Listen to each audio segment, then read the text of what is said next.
Du stade de Bradford, au nord de l'Angleterre. De Londres, Stéphane Magnier. L'enfer, c'est le mot qu'employèrent la plupart de ceux qui réussirent à échapper au brasier.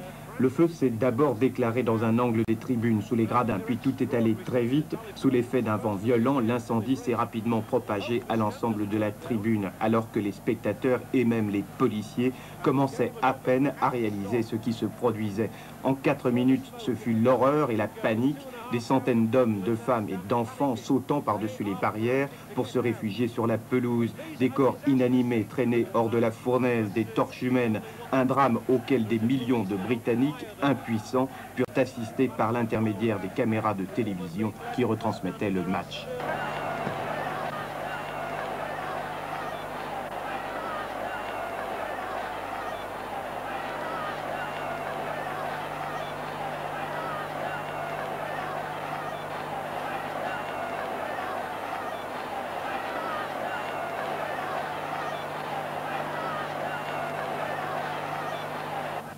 Heureusement qu'il n'y avait pas de grillage anti-émeute pour nous interdire l'accès de la pelouse, sinon nous aurions péri par centaines, devaient déclarer plus tard les rescapés.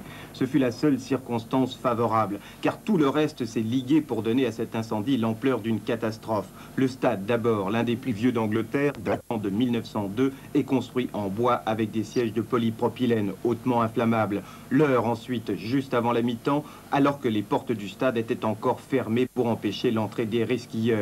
Les normes de sécurité aussi, moins draconiennes pour les clubs qui, comme Bradford, jouent en 3e division. Le nombre inhabituel des spectateurs, enfin, 10 000 personnes venues fêter l'accès de leur équipe en 2e division.